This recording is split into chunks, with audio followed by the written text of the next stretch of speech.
할렐루야. 우리 아카데미에 나오신 우리 성도님들을 주님의 이름으로 사랑하고 축복합니다. 또 오늘도 말씀 안에서 또 한 가지, 두 가지 이렇게 말씀 딱 붙잡고 신비에 새겨서 자기 말씀으로 탁 이렇게 섭취가 되는 그 맛을 보아 아는 복된 시간이 될 수 있기를 소망합니다. 이쪽이 조금 좀 인구 밀도가 이쪽이 약간 지방 같고 여기 약간 수도권 같은 느낌이 좀 있네요. 다 어디 가셨어요? 우리 남자 성도님들. 다 불러오세요. 다 어디 도망가셨네. 그래요. 알겠습니다. 그래서 제가 예화를 하나 좀 말씀드릴게요. 마크 트웨인이라고 되게 유명한 크리스찬 작가, 희극을 쓰신 분이 계신데 이분이 그런 말을 했어요. 나는 개와 고양이를 한 우리 안에 넣어보았다. 뜻밖에도 그들은 내 기대를 뛰어넘어서 잘 지내는 모습을 나에게 보여주었다. 나는 이번에는 새와 돼지와 염소를 한 우리 안에 집어넣어 보았다. 그들은 약간의 적응하는 시간이 필요했지만 마침내 그들도 더불어 잘 어울릴 수가 있었다. 나는 이번에는 장로교인과 감리교인과 침례교인을 한 우리 안에 함께 있도록 했다. 그런데 그들은 결코 잘 지낼 수가 없었다. 이게 무슨 얘기일까요? 믿는 사람들끼리 더 뭐가 안 된다고요? 그렇죠. 연합이 안 된다는 그런 이야기입니다. 이 리더십들, 또 이 재직이라고 하는 사람들은 일하는 방법과 어떤 그런 하나님의 일을 감당할 수 있는 방법들을 좀 이렇게 잘 이해하고 배울 필요가 있습니다. 그런데 세상 일도 뭐 그렇지만 교회 일은 더더욱 일을 나누고 함께 하는 방법을 익히는 게 굉장히 중요합니다. 교회 일은 절대로 혼자서 할 수 있는 일이 아니기 때문이죠. 혼자 할 수 있더라도 혼자서 하면 그건 교회 일이 아닌 겁니다. 사실 하나님께서는 우리 각자에게 은사를 주시고 능력을 주시고 또 각자에게 맞는 어떤 재능들을 주셔서 그 교회의 여러 가지 사역들을 각자가 다 감당할 수 있도록 그렇게 우리에게 은혜를 주시고 여건을 허락해 주시는 것이죠. 그래서 작든 크든 그 교회 사역에는 어떤 방식으로든 함께 참여하는 것이 아름다운 모습이고 본래의 모습이라 할 수 있습니다. 그런 면에서 재직이 가져야 될 가장 중요한 모습 가운데 하나가 협력하는 것, 서로 어울리는 것, 하나가 되는 것이라 할 수 있습니다. 재직이 그러니까 리더십이 예를 들어서 장로님이, 권사님이, 안수집사님이, 집사님이 이제 어떤 일들을 감당할 때 누군가와 일을 나누어서 하려고 하면 반드시 나누어 주어야 하는 게 있는데 그게 뭐냐면 권위라는 겁니다. 그러니까 권위는 나눠주지 않고 그냥 일만 나누어 주면 그 밑에 있는 사람들이 그 일을 잘 감당할 수가 없는 것이죠. 회사로 말하자면 업무를 쭉 이렇게 나누게 되면 그 업무에 따르는 비용도 같이 나누어져야 그 일을 감당할 수 있는 여력들이 생길 수 있는 것 아닙니까? 그러니까 교회도 마찬가지라는 거죠. 교회에서 합력하고 사역을 한다. 그래서 우리가 팀으로 일을 한다 그러면 그 지도자가 그 팀원들에게 적당한 권위를, 자기의 권위를 나누어 줄 때 실질적으로 그 안에서 아름다운 협력의 일들이 일어날 수 있다는 겁니다. 그래서 오늘은 우리가 과연 협력한다는 것, 하나가 된다는 것이 어떤 의미가 있는가에 대해서 우리가 좀 이렇게 살펴보고 또 말씀을 좀 묵상해 보기를 원합니다. 오늘 우리가 출애굽기 말씀을 좀 읽었는데 이 말씀을 한번 다시 한번 보세요. 지금 모세에게 조금 어려운 문제가 생겼습니다. 그게 무엇이죠? 네, 그 끌고 나온 백성들이 몇 명이 나왔어요? 우리가 알고 있어요. 장정만 몇 명이었어요? 왜들 이러십니까? 장정만 70만 명. 그러니까 대충 어린이 아이 뭐 이렇게 잡족들 합쳐보면 보통 뭐 200만에서 많게는 300만까지도 이야기하는 분들이 많잖아요. 이렇게 많은 인원들이 나왔는데 뭐 서로 이렇게 공동체로 이렇게 있으니까 이런저런 다툼도 일어나고 갈등이 생기는 겁니다. 그러면 그걸 다 누구한테 가지고 갔다는 거예요? 모세한테 가져갔다는 거예요. 모세가 하루 종일 무엇을 했을까요? 아침에 눈 뜨고 잠들 때까지. 그거 이제 그 송사를 이제 7일을 하는 겁니다. 너는 이 사람한테 20세겔 주고 마무리해. 이렇게 돌려보내면 또 누군가가 와가지고 이런저런 얘기하면 너는 이렇게 양털 이만큼 주고 이렇게 끝내. 그러니까 하루 종일 이제 이런 일들에 막 시달리는 거예요. 그걸 누가 봤습니까? 장인 이드로가, 자, 이드로의 딸은 누구일까요? 장인이라며. 이드로의 딸은 큰일 났네. 모세의 아내 누굽니까? 그래. 왜 이렇게 뭐 자신감들이 없으세요? 그래. 큰일 났네. 다음번에는 구약을 한번 또 공부를 해야 되겠네요. 이런 식이면 출애굽기 우리 심화 강의를 한번 해야 되겠다는 생각이 드네요. 아카데미는 평생 하기 때문에 걱정하지 마세요. 우리 차근차근 아주 그냥 성경을 처음부터 끝까지 다 맛보게 해드릴 테니까 걱정하지 마시기 바랍니다. 어쨌든 이제 그 이드로가 모세에게 이렇게 하면 안 된다 하고 지혜를 나눠주는 것 아닙니까? 그래서 이제 천부장, 백부장, 십부장을 세워가지고 조금 좀 짜잘한 일들은 그들이 알아서 하게 하라. 지금 이게 뭐를 하는 거예요? 자신의 권위를 나눠주라는 겁니다. 판결할 수 있는 힘을 줘야 그 사람들이 일을 할 수 있으니까 그렇게 해서 이제 그렇게 하라고 해서 모세가 이드로의 이야기에 순종해서 이제 그렇게 조직을 개편하는 내용이 오늘 출애굽기 18장 우리가 읽은 본문의 말씀입니다. 자, 그러면 우리 PPT 좀 띄워주세요.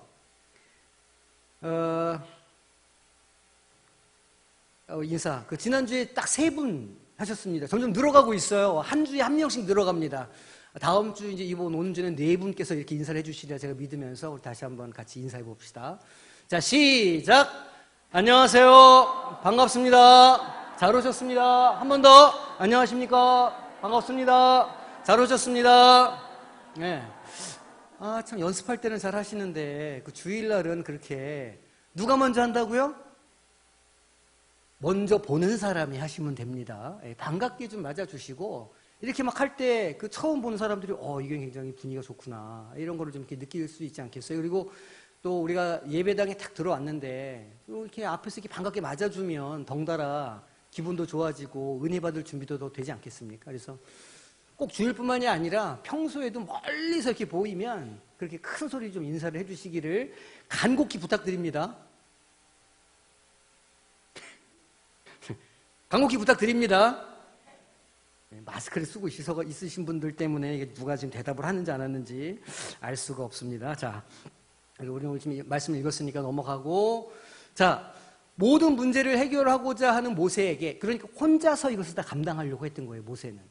아마도 모세는 이게 하나님께서 나에게 주신 직무다, 이렇게 아마 여겼던 것 같습니다. 조직이 있었던 것도 아니고, 이렇게 하니까 하나님께서 지도자로 세워주셨으니, 이 일은 내가 감당한 일이 맞다, 아마 이렇게 여기고, 이 일을 감당했던 것 같아요. 근데 이제 모세가 이들에게 제기한 문제가 있었죠. 뭐가 문제라고 이야기를 했을까요? 말씀을 보니까, 말씀에 있어요, 대사가.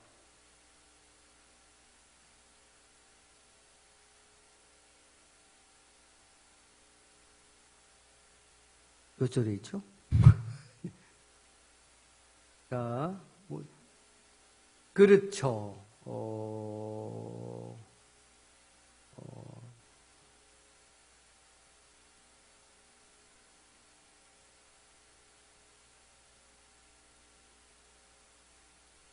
이 일이 옳지 못하다가 어디 갔죠?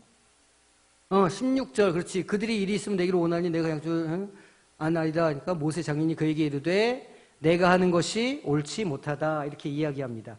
그러니까 지금 무슨 이야기냐면 혼자서 할 수 있는 일이 아니라는 거예요.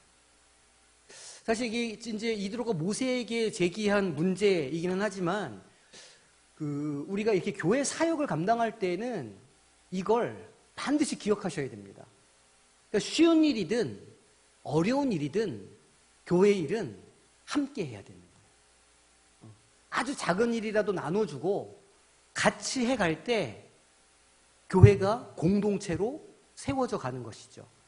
또 그렇게 아주 작은 일이라도 주고 함께 일을 할 때 사람들이 그 일을 배워가게 돼요. 그래서 그 사람도 성장하게 되는 것이죠.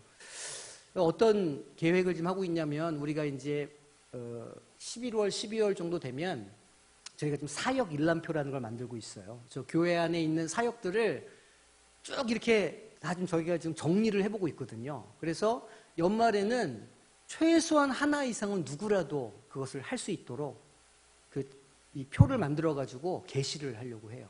그래서 평신도든 재직이든 누구라도 한 가지 교회 일을 감당해보자. 그러니까 예배 참석하고 예배 드리는 것 말고 하다못해 이 시들은 우리 식물들 잎사귀 가위질 하는 거부터 시작해가지고 뭐 1층 뭐 계단 청소 뭐 예를 들면 뭐 어디 화장실 뭐 이런 거 저런 거 그러니까 그런 일들을 다 이렇게 나누어서 어쨌든 교회 일을 좀 한 가지라도 자기가 책임감을 가지고 참여를 해보자 이렇게 지금 하려고 하고 있거든요. 제가 이제 제2 영도교회 행사가 있어서 갔더니 작년 말에 그 사역 일람표를 나눠주더라고요. 주보에 딱 껴가지고. 그래서 신청하게 내면은 이제 그분들 모아다가 그런 사역들을 맡겨서 1년 동안 그것을 감당할 수 있도록 하는 거예요. 그래서 저도 이제 그것을 많이 고민해 왔는데 어쨌든 그런 사역을 좀 감당하려고 고민을 하고 있습니다. 교회 일은 혼자서 하는 게 아니다. 아주 작은 일이어도 혼자 할 수 있는 일이어도 혼자서 하는 건 교회 스타일은 아니다. 하나님께서 원하시는 스타일은 아니에요. 그러니까 아주 작은 것이라도 조금씩 협력해서 하나의 그림을 만드는 게 그게 교회 스타일이고 교회가 마땅히 이렇게 나아가야 할 방향이죠.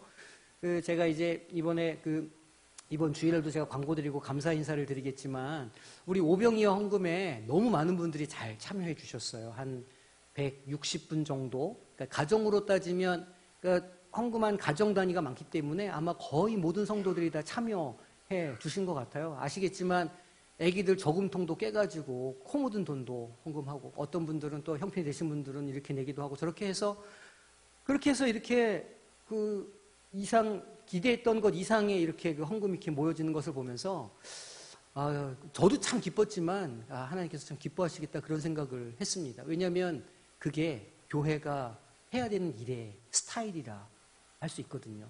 나중에 그렇게 자기 코 묻은 저금통을 깨서 헌금했던 우리 애들이 5년 지나고 10년 후에 그렇게 얘기하지 않겠어요? 이건 내가 지은 거야. 이렇게 말할 수 있는 겁니다. 그렇게 하면서 교회가 아름답게 세워져 나가는 것이기 때문에 교회 일은 함께 하는 것이다. 늘 기억하셔야 돼요. 혼자 할 수 없다. 혼자 해서는 안 된다. 아주 작은 일이라도 두세 사람이 함께 모여서 기도함으로 감당할 때 거기에 성령의 역사가 일어난다. 그러면 혼자 각 개인이 하는 것보다 훨씬 더 큰 일을 할 수 있다는 걸 우리가 봐야 됩니다. 그걸 믿음의 눈으로 우리가 늘 보고 그런 방향으로 나아가는 우리 성도님이 되시기를 소망합니다. 두 번째, 그래서 모세가 자신의 권위를 나누기 위해서 도입한 방법이 무엇이었어요? 각 천부장, 백부장, 십부장을 세우는 것이었죠. 그거를 우리가 지금의 언어로 좀 바꿔보면 재직을 세웠다 이렇게 말할 수 있습니다.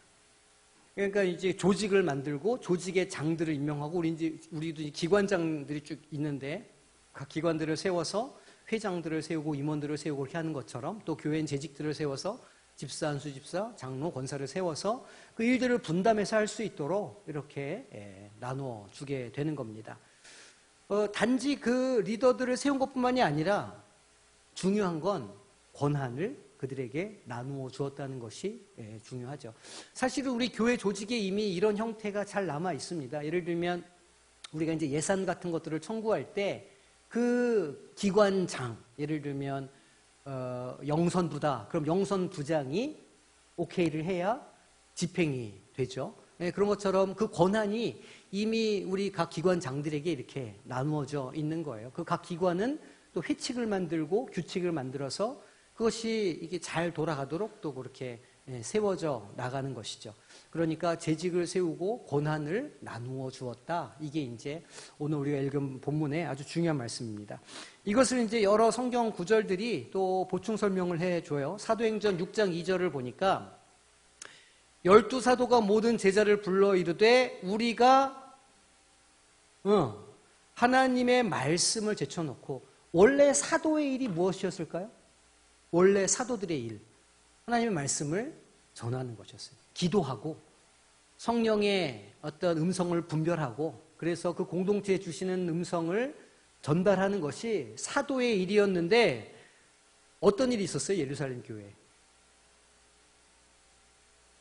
그 사도행전을 기억해 보세요. 어떤 일이 있었습니까? 초대교회, 첫 교회, 부흥이 일어났던 교회, 헬라파 과부들과 그 유대파 과부들 사이에 분쟁이 일어났죠. 어떤 분쟁이었습니까? 네, 구제를 해서 이걸 좀 해줘야 되는데 팔이 안으로 굽는다고 유대파, 거기 이제 이스라엘이었으니까 유대파 과부들한테 먼저 보내주고 헬라파 과부들은 뭘 이렇게 이제 공개를 받지 못한 거죠. 그러니까 이제 이게 문제가 되니까 이제 사도들이 너무 바쁘고 이렇게 하니까 이제 그런 문제에 있어서 재직들을 세워가지고 집사들을 세워서 그 일들을 감당하게 되는 것이었죠. 그래서 제쳐놓고 접대를 일삼는 것이 마땅하지 않다.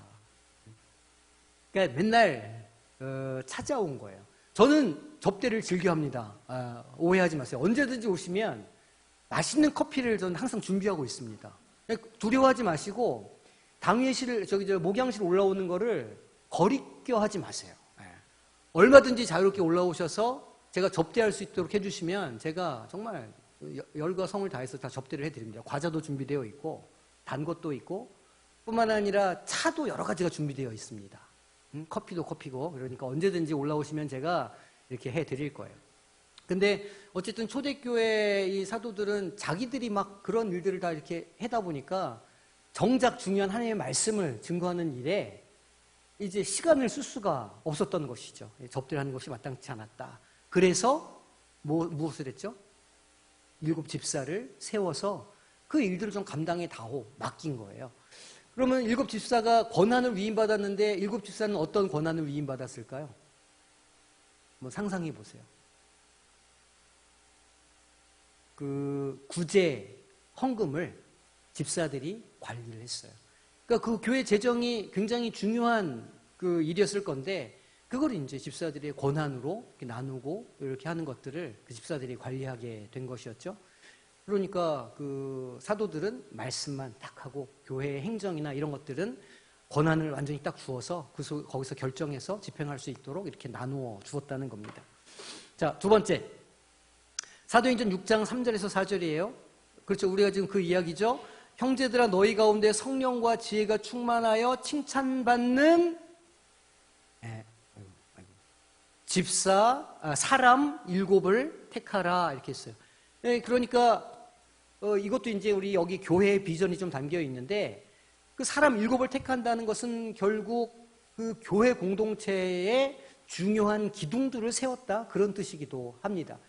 우리가 늘 착각하지 말아야 하는 것은 교회를 세운다고 할 때 건축물을 세우는 것을 상상하는데 그렇지 않아요.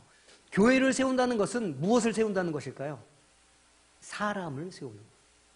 교회를 세우자 하는 것은 사람 한 사람을 세우고 그 사람을 자라가게 하고 그 사람이 그리스도의 장성한 분량까지 성장하도록 돕는 것이 그게 교회를 세우는 거예요. 교회를 개척하자 그러면 어디 오지에 있는 교회에 땅을 사고 그 건물을 짓는 건축비를 댄다는 게 교회를 세우는 게 아니라 그곳에서 일할 사람을 세우고 그 사람을 도울 사람들을 세우는 게 교회를 세우는 거예요. 우리가 그렇게 이제 생각을 바꿔야죠. 근데 그 사람의 조건이 있었어요. 여기 지금 조건이 나와 있죠. 성령과 지혜가 충만한 사람. 그래서 칭찬받는다는 어떤 뜻이냐면 사람들에게 좋은 평가를 받는다 그런 뜻이에요. 아무래도 덕이 안 되는 사람을 세우면 이렇게 저렇게 좀 동력이 좀 떨어질 수가 있으니까 여러 사람들에게 좋은 평가를 받는 사람을 세워서 또 그 사람이 성령과 지혜가 충만해서 하나님의 음성을 잘 분별해서 갈 수 있는 사람을 세워서 그렇게 일을 하겠다는 것이죠. 그래서 우리가 이 일을 그들에게 맡기고 사도들이 가지고 있었던 여러 가지 좀 그런 그러니까 말씀을 전하는 일 외에 있는 모든 일들을 이 사람들에게 다 맡기고 결정권을 주고 권한을 주었다는 것이죠. 그래서 사도들은 사도들의 일만 할 수 있도록 이렇게 해 주었다는 겁니다. 사실은 이제 우리 현대 교회의 이 구조를 보면 저도 이제 장로예요. 사실은 그 교회 헌법상 우리 장로님도 장로고 저는 이제 가르치는 장로고 우리 장로님들은 치리하고 행정을 담당하는 장로님들이죠. 그러니까 우리는 사도는 아니니까 그 이후에 세워진 제자들에 의해서 세워진 사람들은 가르치는 자와 그게 섬기는 자들로 이렇게 세워지는 겁니다. 그래서 교회 안에서 그 주님께서 말씀해 주신 그것을 가르치고 또 장로님들은 그 행정을 담당해서 치리할 수 있도록 이렇게 장로교회도 이렇게 둘로 딱 양분이 딱 되어 있습니다. 세 번째 말씀이 무엇이냐면 에베소서 4장 11절에서 12절까지의 말씀이에요. 그가 어떤 사람은 사도로, 어떤 사람은 선지자로, 어떤 사람은 복음 전하는 자로, 어떤 사람은 목사와 교사로 삼으셨으니 이는 그렇게 하는 이유가 성도를 온전하게 한다. 온전하게 한다는 게 무슨 뜻일까요?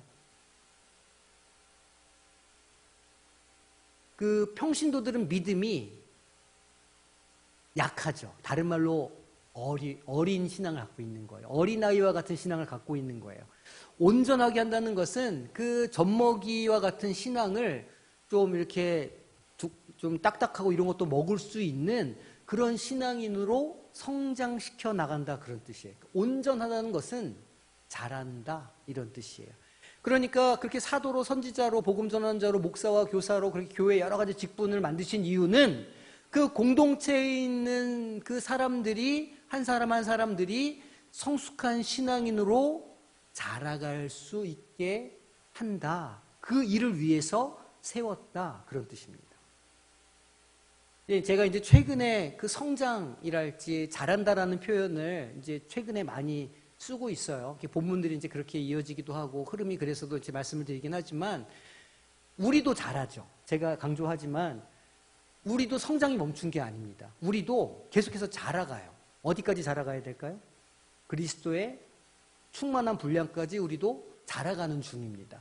우리도 성장을 멈추면 안 돼요. 성장하기 위해서는 계속해서 우리가 무엇을 사모해야 된다고요? 신령한 젖을 사모해야 된다 말씀드렸죠? 신령한 젖을 먹고 그것을 사모할 때 그 신령한 젖은 무엇이라고 그랬어요? 순수한 복음이라 말씀드렸어요.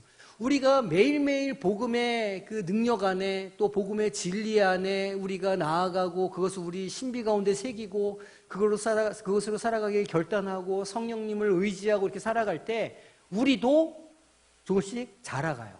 그런데 그렇게 자라는 것을 스스로 할 수 있는 사람도 있지만 이렇게 어떤 성도들은 그게 혼자서 안 되는 거예요. 우리는 아침에 일어나면 새벽 예배도 스스로 나올 수 있고 주일 되면 알아서 교회도 나오고 말씀도 읽고 그렇게 하시죠? 스스로. 누가 시켜서 안 하고. 조용하시네요. 그렇게 하시는 줄로 믿습니다. 그게 영적으로 성숙해가는 사람의 모습입니다. 그 스스로 알아서 하는 사람들이. 그런데 교회의 많은 그 젖먹이들은 그 일이 스스로 안 되는 거예요. 재직들을 왜 세웠다? 그 젖먹이들이 이제 두 발로 걷고 자기 스스로 밥을 먹고 스스로 예배를 드리러 오고 스스로 하나님 말씀을 볼 수 있을 때까지 자라게 하기 위해서 재직들을 세웠다. 그러니까 사실은 교회 일이라고 하는 것은 딱 한마디로 정리하면 사람을 세우는 일이에요. 교회 사역 그러면 뭐 여러 가지 우리가 말을 할 수 있지만 교회 사역의 본질은 사람을 세우는 일이에요. 그래서 우리가 가끔씩 우리가 이제 너무 열정이 넘쳐가지고 교회를 하다가 보면 왜 사람이 다 제 마음 같지 않잖아요. 그러니까 어떤 사람은 열심히 하고 어떤 사람들은 좀 덜 열심히 하고 이렇게 하면 이제 마르다와 마리다처럼 마르다가 어떻게 돼요? 삐지는 거예요. 야, 나는 이렇게 맨날 부엌에서 이렇게 땀을 흘리며 이렇게 하고 있는데 누구는 저렇게 예수님 발 앞에 저렇게 쪼아리고 앉아가지고 저런다. 그러면 이제 열이 받잖아요. 열이 받으면 이제 이렇게 되죠. 그런데 그 모든 그 교회의 사역은 그 어떤 그 일들을 하기 위함이 아니라 우리가 그리스도 안에서 나도 자라가고 누군가도 자라가게 하기 위해서 사람을 세우는 것이 교회 사역의 본질이라는 것을 우리는 잊으면 안 됩니다. 그래서 조금 좀 못하고 또 조금 좀 이렇게 말하자면 게으르고 아니면 조금 좀 이렇게 열심히 없는 사람들일지라도 어떻게 해야 될까요? 살살살살 달래가지고 그래도 한 번 더 오게 하고 한 번 더 말씀 보게 하고 한 번 더 이렇게 모임에 참여해서 무엇인가 할 수 있게 해주는 것, 그게 별것 아닌 것 같지만 그게 사람을 세우는 일이고 그게 교회에서 해야 하는 가장 중요한 일이라는 걸 매일매일 우리가 기억해야 한다는 것이죠. 특히 재직은 그 일을 해야 재직으로서의 사명을 잘 감당하는 것이라 말씀드릴 수 있어요. 이게 이를 성도를 온전하게 하는 일이다 하는 거예요. 그 온전하게 해서 무슨 일을 하게 한다는 걸까요? 봉사의 일을 하게 하여. 여기서 말하는 봉사는 원어를 보면요, 섬김이라는 뜻이에요. 제가 자주 이야기하는 디아코니아라고 하는 단어예요. 디아코니아. 이 섬김의 일, 봉사의 일을 한다는 것은 누구를 닮아가라는 이야기일까요? 예수님을 닮아가라는 이야기죠. 예수님께서 뭐라고 하셨어요? 내가 온 것은 섬김을 받으려 함이 아니라 도리어 섬기려 하고, 이렇게 말씀하셨어요. 또 마지막 만찬 때 예수님께서 제자들의 이렇게 떡을 이렇게 나누시고 요한복음을 보면 식사를 하시는 무엇을 하셨을까요? 발을 씻기셨어요. 그 이제 베드로의 발을 딱 씻기려고 그러니까 그 시절에 발을 씻긴다는 것은 진짜 종들이나 하는 일이었거든요. 그 막 모래가 많은 그 곳이니까 샌들 신고 다니고 언제나 숙소에 들어갈 때는 그 먼지가 가득한 발을 물로 헹구고 들어갔어야 하니까 그거를 웬만하면 종들이 그 일을 감당했다는 것이죠. 그런데 그 제자의 발을 주님께서 이렇게 발을 딱 이렇게 하니까 베드로가 깜짝 놀랐죠. 그래서 뭐라고 했어요? 아이고 주님, 이거 제가 씻겨드려야 되는데 왜 이러십니까? 그럴 때 예수님께서 뭐라고 하셨습니까? 내가 이 일을 하지 않으면 너와 상관이 없다. 이렇게 말씀하셨어요. 그러니까 베드로가 뭐라고 그랬을까요? 온몸을 다 씻어주소서. 이렇게 그 제 때를 다 밀어주세요. 이렇게 얘기를 한 거예요. 주님께서 이미 깨끗하기 때문에 그렇게까지 할 필요는 없어. 이렇게 하시면서 발만 씻어주셨죠. 그러니까 우리가 사람을 세우고 그렇게 온전하게 한다는 것은 곧 그 사람도 예수님을 닮아서 그 섬김의 모습을 가질 수 있도록, 우리가 하는 일이 섬김의 모습이죠. 우리가 예수님을 닮아서 섬김의 삶을 사는 것처럼 그들도 누군가를 위한 섬김의 삶을 살도록 그렇게 세워가게 한다는 거예요. 그렇게 할 때 무엇이 세워진다고요? 그리스도의 몸을 세우라. 그리스도의 몸이 무엇일까요? 교회. 이게 교회의 비전이에요. 교회는 돈으로 세워지는 게 아닙니다. 우리가 이제 가끔씩 착각하고 혼란스러워하는데 교회는 돈으로 세워지지 않아요. 교회는 한두 사람의 능력이나 재능으로도 세워지지 않아요. 교회가 사람의 지혜로 세워질까요? 아니에요. 사람의 어떤 잘남과 능력으로 교회가 세워질까요? 아니에요. 교회는 섬김의 모습을 가지고 있는 사람이 누군가를 다시 섬김의 사람으로 세워줄 때, 그때 몸된 교회가 세워지게 되는 거예요. 교회를 세우자! 그러면 그래, 교회, 우리 교회도 이제 개척기금 같은 게 있지 않습니까? 재정막 모으고, 그거는 교회 건물을 세우자는 것이고, 가끔씩 우리가 그렇게 착각할 때가 있지 않습니까? 교회는 사람이다. 사람을 세우는 게 교회를 세우는 것이다. 이제 이렇게 얘기할 수 있어요. 이게 이제 약간 결혼이랑도 조금 비슷해요.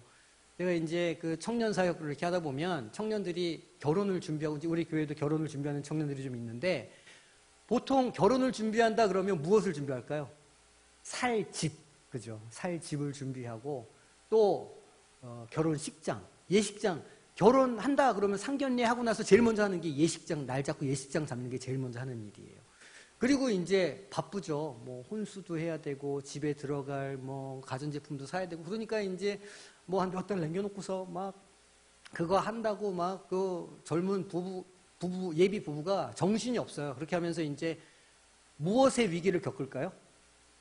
결혼 준비하면서 파혼의 위기를 한 3번 정도는 겪는다고 해요. 왜냐하면 저도 결혼을 해봤지만, 여기 다 해보셨지만, 결혼 준비하다 보면 마음 상하는 일이 한두 가지가 아닙니다. 그리고 둘만 좋다고 할 수 있는 건 아니잖아요, 결혼이. 거기에 그 뒤에 가족들이 다 이렇게 있으니까 그걸 참 서로 조정해가면서 그 결혼까지 가는 관문이 너무너무 어려운 거예요.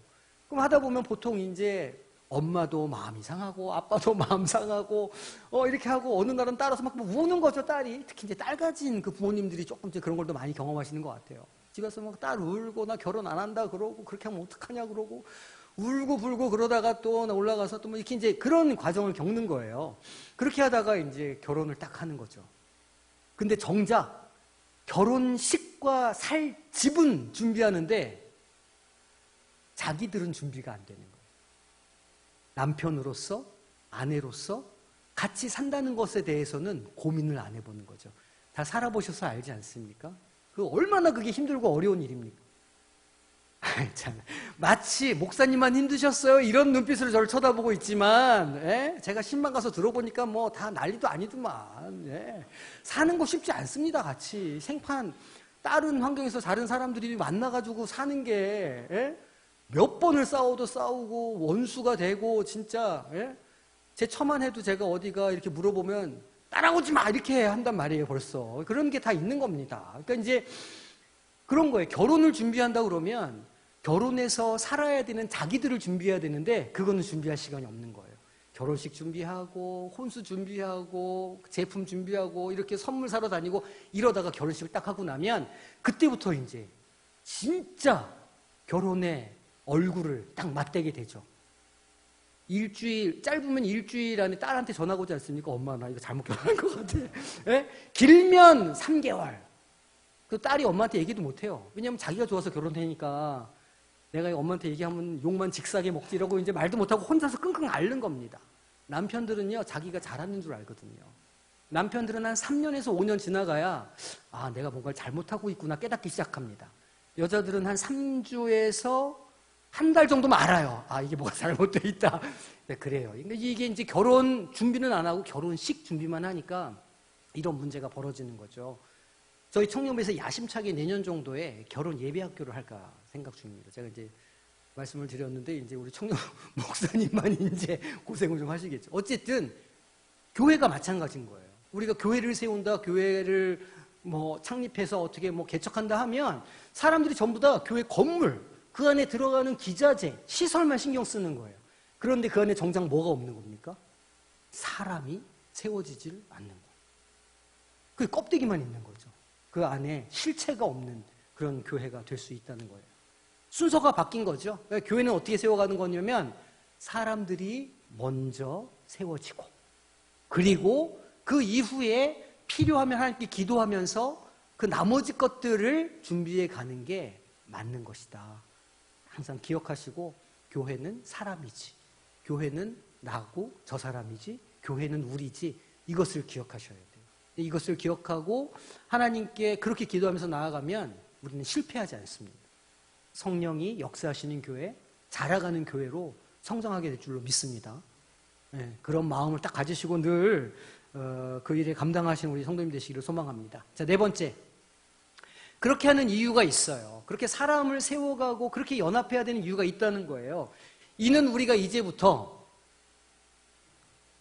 어린아이가 되지 아니하며, 그러니까 계속 바울 사도도 그렇고 예수님도 그렇고 교회에 대해서 말씀하실 때 어린아이가 자라는 것에 대해서 비유해서 말씀하시는 거예요. 왜냐하면 교회는 사람이고 사람들의 모임이니까 이렇게밖에 비유할 수가 없는 것이죠. 어린아이가 되지 아니한다는 것은 다시 젖먹이로 돌아가지 않는다는 거예요. 젖먹이로 돌아간다는 건 어떤 뜻일까요? 스스로 할 수 있는 일이 없어진다는 뜻이에요. 우리 신앙도 그렇죠. 우리 신앙도 한참 좋고 뜨거울 때는 새벽 예배도 막 나가게 되고 막 공 예배도 참석하고 싶고 막 그런 열정이 막 이렇게 넘치는데 시험에 든다. 또 한동안 이렇게 좀 코로나 같은 이런 상황에 좀 이렇게 게을리 한다 그러면 우리 여전히 본성이 우리 안에 있으니까 나태해지는 거예요. 그러니까 어느 순간에는 이제 모이자 그러면 뭐요 그냥 인터넷으로 하면 안 되나 이제 이렇게 되고 점점 이렇게 실제로 모여서 하는 모임들이 점점 줄어들게 되는 거죠. 그게 심하면 심할수록 딱딱한 걸 먹을 수 있는 사람에서 다시 젖을 먹는 사람으로 이렇게 어린아이처럼 퇴보할 수 있다는 거예요. 그렇게 되면 사람의 무엇과 속임수와, 여기서 말하는 사람의 속임수는 이제 그 초대교회의 수많은 이단들과 그 이설들을 말하는 거예요. 그래서 그 당시에 있었던 어떤 그런 무슨 교회였죠? 하여튼 그런 여러 가지 이단들의 말에 속아 넘어가서 신앙 자체가 흔들려 버리는 경우도 많아진다는 거죠. 또 간사한 유혹에 빠져서 마찬가지예요. 말도 안 되는, 예를 들면 예수님은 육신이 없었다 이렇게 주장하는 이단들이 있었거든요. 예수님께서 육신이 없었다 그러면 우리의 구원이 완성되지가 않아요. 왜냐하면 주님께서는 그 육신으로 화목 제물을 삼아주신 것 아닙니까? 근데 그런 이단이 있었던 거예요. 이게 신이다. 예수님은 처음부터 끝까지 다 신이었다. 그 육체가 아니고 마치 육체처럼 보였지만 그 어떤 영적인 어떤 그 존재였다. 이렇게 주장하는 이단들이 있었습니다. 또 한쪽의 이단들은 예수님은 신이 아니다. 이런 사람이 있어요. 신이 어떻게 죽느냐. 신이 아니다. 그냥 우리의 위대한 어떤 지도자였다. 이렇게 주장하는 사람들도 있었습니다. 그렇게 주장하면 뭐가 없을까요? 부활이 없는 거예요. 둘 다 이단이죠. 신성과 인성을 부정하는 그런 이단들이 많았어요. 그렇게 해서 이 사람들이 신앙을 잃어버리고 이교도로 빠져나가는 일들이 초대교회에 있었을까요? 없었을까요? 굉장히 많았습니다. 굉장히 많았기 때문에 이런 이야기들을 하고 있는 겁니다. 교훈의 풍조에 밀려서 무엇하지 않게? 요동하지 않게 하려 합니다. 그러니까 우리가 이렇게 성장하고 자라가는 것은 그냥 자연스럽게 쉽게 되는 일이다, 되는 일이 아니다. 되는 일이 아니라는 거예요. 자라는 일은 바울 사도는 영적 전쟁이라고 불렀어요. 자라가려면 전신 갑주를 입어야 된다 이렇게 이야기합니다. 왜냐하면 공중의 권세 잡은 자와 보이지 않는 영적 전쟁에 나가는 일이기 때문에 우리가 영적으로 자란다는 것은 이거는 우리가 사생결단을 하고 뒤는 없다 이렇게 생각하고 강인한 마음을 가지고 성령 충만의 은혜를 덧입어서 나가지 않으면 결코 자라갈 수 없다는 것을 바울 사도 우리한테 이야기하고 있는 거예요. 자란다는 것은 저절로 되는 게 아닙니다. 긴장하고 깨어서 매일매일 자신의 본성을 쳐서 복종시키고 말씀을 보고 말씀 시간을 보는 시간을 늘려가고 암송을 하고 기도 시간을 늘려가고 주님께 더 막 은사를 간구하고 이런 일들을 하지 않으면 우리는 자라지 않고 어떻게 된다는 거예요? 오늘 바울 사도 이야기를 따져보면 어린아이처럼 돼버린다는 거예요. 어린아이처럼 되면 속임수와 유혹에 빠지게 될 거라. 그 신앙이 요동치고 흔들려서 자랄 수 없게 될 거라 말하는 겁니다. 자기를 한번 이렇게 생각해 보세요. 나의 오늘의 신앙은 어떠한가? 나는 재직으로서 내가 지금 잘하고 있나? 잘하고 있나가 아니라 성장하고 있나? 내가 성장하기 위해서 내가 나를 서서 복종시키고 때로는 하기 싫은 일도 감당하고 어떤 거는 힘든 일이지만 순종하고 그렇게 내가 지금 하고 있나? 생각해 보셔야 돼요. 편한 거, 재밌는 거, 즐거운 것만 하면 잘할 수 있을까요? 없을까요? 잘할 수 없어요. 네. 영적 전쟁이 없는 곳에는 승리가 없는 거예요. 내가 그리스도인으로 사는 게 너무 편해요. 너무 만족해요. 그 이상한 겁니다. 얼마나 그 세상이 악한 그 세력들이 우리의 신앙을 빼앗기 위해서 그렇게 우리를 유혹하는데 우리의 신앙이 편안하다? 그럼 이상한 거죠. 그럼 정상이 아닌 겁니다. 그러면 내가 뭔가를 잘못하고 있는 거예요. 그거를 영적인 눈으로 분별하셔야 되는 겁니다. 그러니까 우리가 이걸 혼자 할 수 없으니 하나님께서는 너희가 같이 해야 된다. 서로 협력해서 하나가 되어서 서로를 세워주고 서로를 이끌어주고 서로의 디딤돌이 되어서 세워져 가야 된다 말하고 있는 거죠. 이해되셨죠? 뭔가 분위기가 차가워. 뭔가 분위기가 차가워요. 자, 5번째. 에베소서 4장 16절이에요. 그에게서 그는 누굴까요? 그에게서 그는 누굴까요? 예수님이죠. 자, 예수님으로부터 온 몸이 각 마디를 통하여 도움을 받음으로. 그러니까 누구로부터 도움을 받는다는 거예요? 예수님으로부터. 교회의 머리 되시는 분은 예수님이죠. 그러면 우리는 각 지체들이에요. 어떤 사람은 비유적으로 어떤 사람은 어깨 역할을 감당하고 어떤 사람은 팔꿈치 역할을 감당하고 어떤 사람은 손가락 역할을 감당할 거예요. 그런데 이 손가락 역할을 감당하는 사람도 결국은 어디로부터 도움을 얻는 걸까요? 예수님으로부터. 흘러가는 거죠. 은혜가 흘러가야 되는 거예요. 각 지체들에게로. 우리가 누군가를 섬김으로 예수님께서 우리에게 주신 은혜와 사랑과 능력과 권세가 흘러가야 돼요. 온 몸으로. 그거를 막고 서 있으면 안 되죠. 댐처럼 딱 막고 서 있어서 나만 은혜 받을 거야 이렇게 하면 안 된다는 거예요. 흘려 보내야 된다는 거예요. 도움을 받음으로 무엇이 되고? 연결이 되고. 여기서 연결된다는 것은 우리가 연대한다 그런 뜻이에요. 연대하는 것 어떤 건지 아시죠? 하나가 되는 거예요. 하나로 힘을 합쳐서 무엇인가를 해보기 위해서 애쓰고 노력하는 걸 연대한다 이렇게 표현해요. 연결되고 또 무엇 되어서? 결합되어서. 여기서 말하는 결합은 이 원어를 보면 이렇게 하나하나가 합쳐져서 이가 되는 그런 결합을 말하지 않아요. 여기서 말하는 결합은 우리 화학적인 결합이라고 보통 표현하는데 하나와 하나가 만나서 새로운 물질이 되는 결합을 말해요. 네, 여기서 말하는 결합은. 그러니까 교회 공동체는 한 사람 한 사람이 더해져서 일을 만드는 공동체가 아니에요. 그건 세상이 하는 일이죠. 교회 공동체는 누가 역사하실까요? 성령께서 역사하시는 거예요. 그 교회는 그리스도의 몸이죠. 교회로 세워질 때에는 하나님의 역사가 그 공동체 안에 있어요. 그래서 하나와 하나가 만나면 2가 될까요? 아니에요. 3이 될지도 4가 될지도 어쩌면 5가 될지도 모르는 일이에요. 왜냐하면 성령의 역사가 그 위에 임하니까. 그러니까 우리가 교회로 세워져 나가고 교회로 일할 때 사람의 힘으로 한다는 건 너무너무 미련한 일인 거예요. 왜냐하면 성령의 역사가 있어야, 교회라는 공동체에는 성령의 일하심이 있어야 그 안에 생명 구원의 일이 일어나고 우리가 기대했던 기적이 일어나고 알지 못했던 일이 발생하기 때문이죠. 그러니까 교회로 세워져 나간다는 것은 사실은 그것을 기대하는 거예요. 그냥 1 더하기 1 해서 2가 되는 것은 그 세상과 다를 바 없죠. 근데 우리는 교회를 그렇게 감당하려고 하는 거죠. 그게 아니다. 그렇게 하는 게 아니다. 아주 작은 것이라도 서로 합치고 연합하고 결합될 때 하나님의 역사를 볼 수가 있다. 이 비전을 가지고 사역을 해야, 이 비전을 가지고 재직으로 움직여야 여기 하나님의 일을 우리가 볼 수 있다는 겁니다. 사람의 생각이나 판단도 너무 뻔한 일 있잖아요. 예를 들어서 뭘 할 때, 이번에 우리 이제 이 건축하는 걸 예를 들면, 교회 재정이 얼마가 있으니까, 교회 재정이 되는 것으로 일을 합시다. 이렇게 결정해 버리면 사실은 하나님께서 일하실 공간이 없는 거예요. 우리가 교회 일을 감당하면서 하나님께서 일하시고 성령께서 역사하시는 걸 좀 봐야 되는데, 그렇게 하려면 어떤 부분을 하나님께 드려야죠.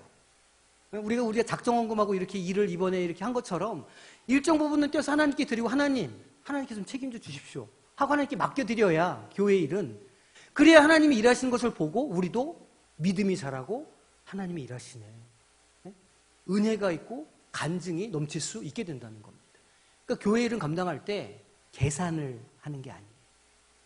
계산은 조금만 하고 거기에 믿음을 더 넣어야 되고 소망을 넣어야 하나님의 일을 볼 수가 있다. 반드시 기억하셔야 됩니다. 그래서 각 지체의 분량대로 역사해서, 여기서 분량대로 역사한다는 건 그 지체가 가지고 있는 것만 한다는 게 아니에요.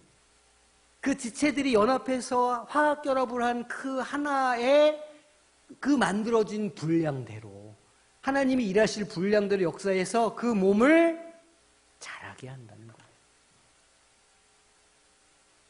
성장한다는 것은, 우리가 자라간다는 것은 이런 의미가 있습니다.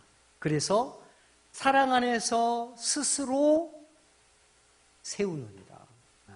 젖먹이가 그렇게 해서 딱딱한 것을 먹을 수 있는 성인으로 자라가게 된다는 거예요. 지금 우리가 이야기하고 있는 중요한 포인트를 놓치시면 안 되는데, 이거는 내 개인의 신앙에 관한 게 아니에요. 그러니까 나 혼자서 신앙생활하고 나 혼자서 무엇인가를 하는 이런 걸 말하는 게 아니라, 이 교회의 비전은 우리가 함께 자라가는 거예요. 우리가 서로를 세워주고 서로를 땡겨주고 밀어주고 서로의 디딤돌이 되고 버팀목이 되어서 하나가 되는 것, 그럴 때 진정한 성장과 부흥이 일어난다는 것을 계속해서 이야기하고 있는 겁니다. 그러니까 신앙생활은, 이번 주일에도 말씀드렸지만, 신앙생활은 혼자 살 수 있다? 없다.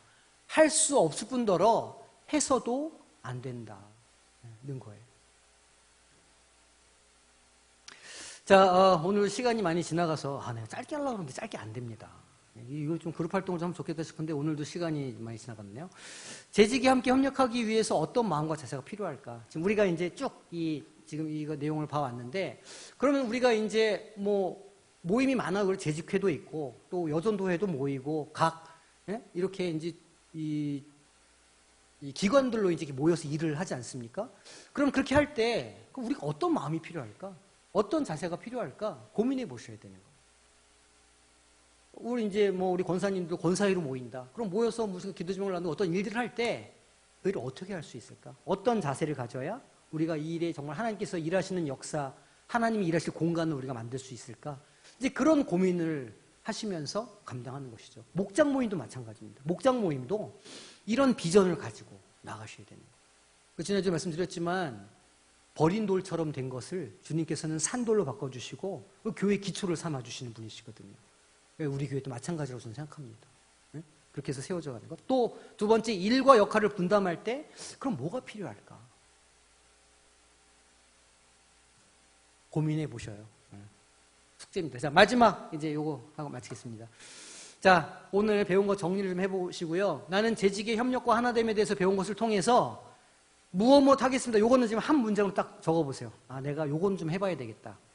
내가 이렇게 교회 재직으로서 내가 교회로 세워져 나가기 위해서, 내가 성장하기 위해서, 누군가를 성장시키기 위해서 내가 이것은 해보겠다. 딱 적어보십시오. 실천 가능한 것으로 당장 매일매일 조금씩이라도 실천 가능한 것으로 한번 적어보세요.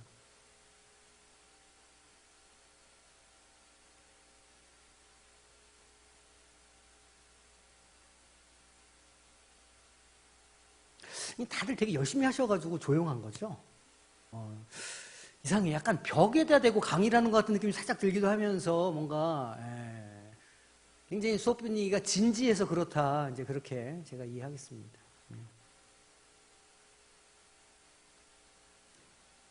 자, 다 적으셨어요? 네, 적으셨으면 제가 교육 소식 전해드리겠습니다.